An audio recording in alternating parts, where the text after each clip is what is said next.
Buonasera a tutti. Questo è il mio frigorifero che ho appena preso. Volevo fare una piccola recensione. Questo BougeRV, marchio a me sconosciuto, però devo dire che ho avuto in precedenza un Dometic, ma questo non è niente di peggio, pur costando un terzo come minimo. Questo è un 30 litri, il frigo è solo qua. Questo frigo ha solo un difetto che poi dopo vi spiegherò. Allora, il rumore è una ventola, si sente ma a differenza del Dometic che faceva un rumore tipo di compressore, una specie di vibrazione un po' più fastidiosa, qua si sente solo una specie di ventola che sembrerebbe quindi ancora più silenzioso. Il pannellino di controllo l'ho impostato su 5 gradi. Eco, modalità Eco. Questo è un compressore che consuma 45 watt al massimo e 35 in modalità Eco, quindi meno del solito, diciamo. Questo è interessante. Qui si regola la temperatura, adesso l'ho messa su 4 gradi, 3, 4, facciamo 5. Questa è la temperatura impostata e questa è la temperatura raggiunta, perché l'ho appena acceso in questo momento. Quindi adesso il compressore andrà al massimo per portare giù la temperatura. Il pannellino del camper misura 12 volte e mezzo, 3 ampere, quindi la modalità Eco è veramente, consuma veramente poco, 11 ore e 40, perché ovviamente adesso il frigo è appena acceso, poi il compressore comincerà ad andare a singhiozzi. Allora, ha un vantaggio che l'altezza è proprio precisa per stare sotto il letto della versione a 3, letto con panca da 3. Quando il letto è fatto si forma uno spazio e il frigorifero sta sotto, quindi libera un po' di spazio davanti. Durante il viaggio si potrebbe lasciare così. Luce interna. Questo piccolo contenitore che sì, sembrerebbe che effettivamente spreca molto spazio nella zona frigo, però può essere utile. All'interno c'è l'adattatore 220, poi hanno regalato anche 2 gommini. Ecco, una bella cosa, io avevo un Dometic che sotto era in plastica, viaggiava dappertutto.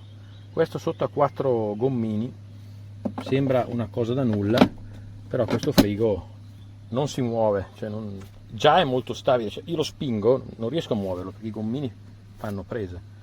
Poi 2 maniglie enormi non servono, c'è la maniglia a scomparsa e qui posso mettere delle cinghie per fissarlo, quindi questo è intelligente.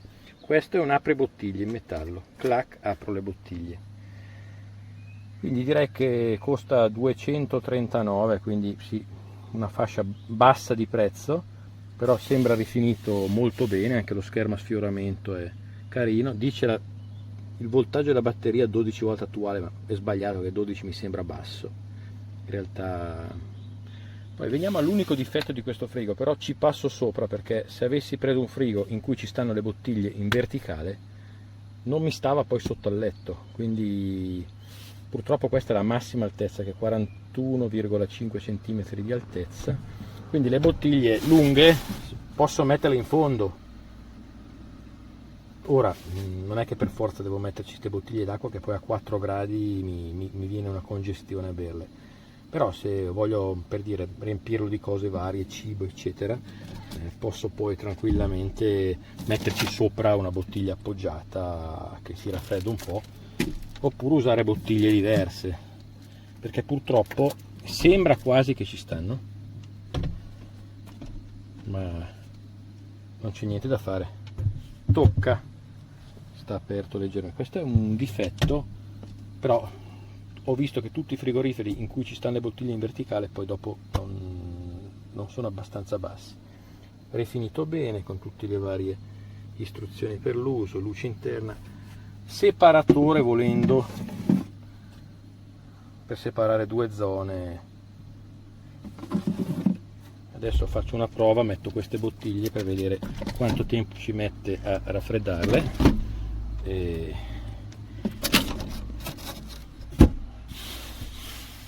L'ho già rigato, come vedete, e niente, direi che per il prezzo che ha, secondo me È abbastanza intelligente come frigo.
Hello, this is the BougeRV CRPRO 30-quart cooler.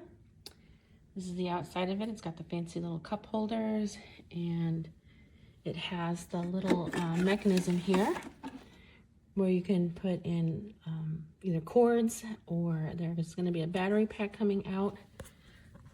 You can see that if you have a battery pack, there's a little cord hole that you can put that there. Little cup holders. You can put other items in there. I have not tested that to see if that is a little bit cooler than the air temperature. I forgot to check that. Turn it on. It's easy to set. You can hear a little hum. That's about as loud as it gets when you are cooling it down, but for the most part it's very quiet. I have it on echo setting. I have a Blue Eddy EB55 that I was using to power it, and it took from I cooled this down first to 37 degrees, and then I plugged it into the 12 volt outlet on the EB55, and it took almost 48 hours for it to completely lose its charge. So it stayed cold for a very, very, very long time, worked well together, so it's very, very, very efficient. Opening this up, it's got a neat little light, and it's got the removable compartment here. It's very nice.